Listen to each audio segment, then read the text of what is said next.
Hello friends, आज के इस वीडियो में हम लोग पहले पढ़े हैं प्राचीन इतिहास, अब मध्यकालीन इतिहास, उसके बाद आधुनिक इतिहास और इसके बाद पढ़ेंगे विश्व इतिहास, जिसमें मैंने मध्यकालीन प्राचीन इतिहास पढ़ा चुका। अब हम लोग मध्यकालीन भारत का इतिहास यानी जिसमें भारत पर अरबों का आक्रमण पढ़ेंगे, मोहम्मद गजनवी के बारे में पढ़ेंगे, मोहम्मद गौरी के बारे में पढ़ेंगे, दिल्ली सल्तनत के बारे में, धार्मिक आंदोलन, उत्तरवर्ती राजवंश जो विजयनगर का साम्राज्य था, मुगल साम्राज्य और मराठों का उत्कर्ष, इसके बारे में हम लोग पढ़ेंगे। तो मध्यकालीन इतिहास को पढ़ने से पहले हम लोग वीडियो को स्किप मत करिएगा, नहीं तो ये जो मध्यकालीन भारत का इतिहास है, जिसमें मैं पूर्व मध्यकालीन भारत के बारे में बताऊंगी, तो इसके बारे में आप लोग समझ में नहीं आएगा। इसीलिए आप प्लीज़ वीडियो को स्किप मत करिएगा, ज़रूर देखिएगा। इससे तभी आपको भारत के बारे में, मध्यकालीन भारत के बारे में आपको समझ में आएगा। और भारत पर अरबों का आक्रमण कब हुआ था, इसके बारे में समझ में आया था। इसके अंतर्गत कौन कौन से क्षेत्र पड़े हैं उनके बारे में समझ में आएगा।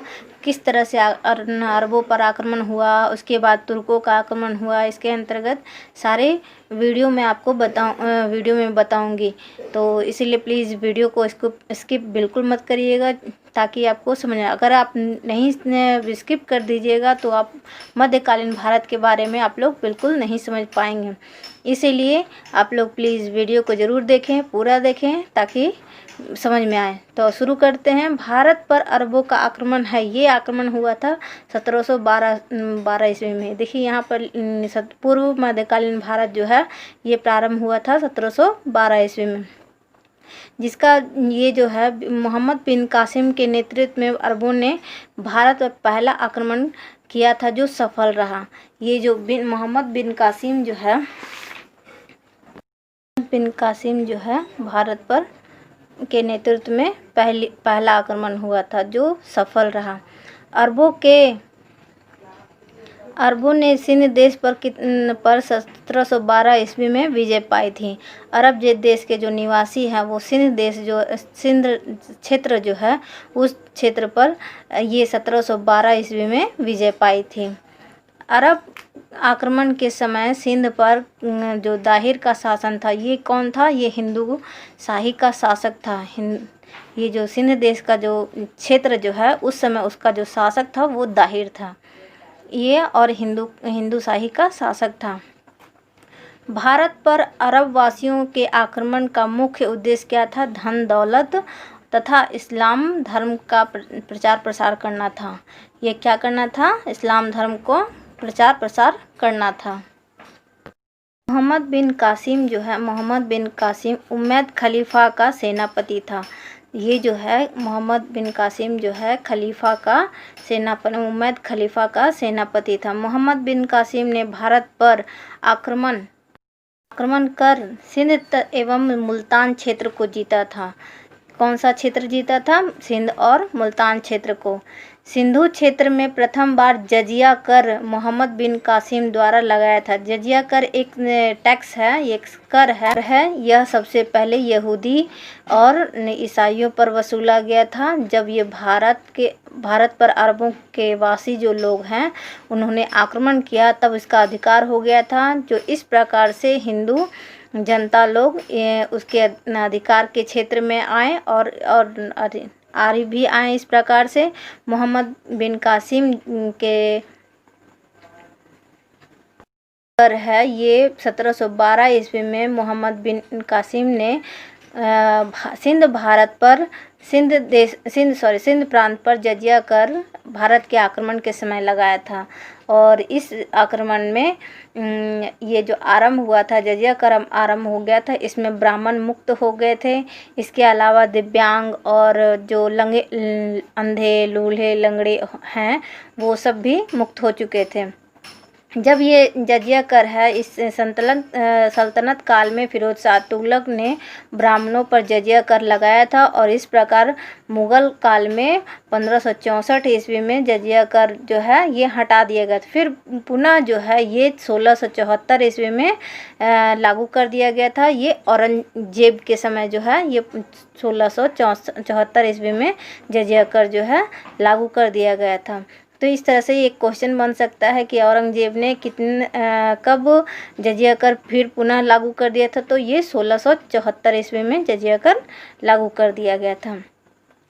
नेक्स्ट पॉइंट हम लोग देखते हैं, भारत में खगोल शास्त्र के आधार पर लिखी गई जो पुस्तक है किताब उल जिज अल फारजी की रचना की गई थी। किताब उल जिज जो है ये एक खगोल शास्त्र के आधार पर किया गया था। भारत पर अरबों का आक्रमण के समय का जो है आक्रमण के बाद तुर्कों का भी आक्रमण हो गया था। भारत पर जब अरबों का आक्रमण हुआ तो उसके बाद जो है तुर्कों का आक्रमण हो गया था। अब अरबों के भारत पर आक्रमण के समय वहाँ का जो वाहिद है खलीफा का शासन था। वाहिद खलीफा। अरब आक्रमण के समय उत्तर भारत के राजनीतिक स्थिति यह थी कि सिंध और अफ़गानिस्तान में हिंदूशाही, कश्मीर में चंद्रपीड़ और कन्नौज में यशोवर्मन का शासन होता था। हिंदूशाही उस टाइम चलता था, उस समय चलता था जो यशोवर्मन का शासन हुआ था। सिंध के लुटेरे जो हजाज कहलाते थे, खलीफा के पूर्वी प्रांत के प्रतिनिधि होते थे। खलीफा के जो सिंध के जो लुटेरे थे तो वो हजाज के खलीफा के पूर्वी प्रांत के प्रतिनिधि कहलाते थे। सिंध पर निर्णायक विजय के पूर्व जो अरबों ने जो विजय के पूर्व जो दो थे ये थे अब्दुल और वुदेला के नेतृत्व में जो है ये आक्रमण किए गए थे। सिंध पर जो निर्णायक विजय के पूर्व अरबों ने आक्रमण किए थे तो ये कौन दो थे, तो ये अबैदुल्ला और वुदैला के नेतृत्व में जो है ये आक्रमण हुए थे। सिंध विजय के समय इसकी जो मोहम्मद बिन कासिम की उम्र कितनी थी, तो ये 17 वर्ष उम्र थी। कितनी वर्ष थी, तो ये 17 वर्ष। उस समय जो है मोहम्मद बिन कासिम जो है सिर्फ 17 वर्ष का था। अरबों के सिंध विजय के विस्तार की जानकारी चचनामा एक पुस्तक में मिलती है जो सिंध के इतिहास में से संबंधित है। ये पुस्तक जो है ये जो चचनामा जो है ये सिंध प्रांत के इतिहास से संबंधित एक पुस्तक है जो चच राजवंश के अरबों द्वारा इस विजय का वर्णन किया गया है इस पुस्तक में। और इस पुस्तक को पहतनामा सिंध तथा तारीख अल हिंद वंश सिंध भी कहते हैं। चच राजवंश ने राय वंश की समाप्ति के बाद यह शासन किया था। नेक्स्ट पॉइंट देखते हैं, राजा दाहिर की पत्नी का क्या नाम था, लाड़ी था और उनकी 2 पुत्रियां थीं, सूर्य देवी और पलमाल देवी था। काफिर इस्लामी साम्राज्य में गैर इस्लामी व मूर्ति पूजक कहे जाते थे। इस टाइम जो है इस्लामी साम्राज्य में जो है मूर्ति पूजक जो है काफिर कहलाते थे। इस्लामी साम्राज्य में जिम्मी कहे जाते हैं। ये तो किसको कहा जाता है, गैर पूजक जो है, गैर मूर्ति पूजक जो व्यक्ति संरक्षक के लिए जिम्मी कहे जाते थे, जिसमें मोहम्मद बिन कासिम के कहने पर खलीफा ने हिंदुओं को जिम्मी में शामिल कर लिया था।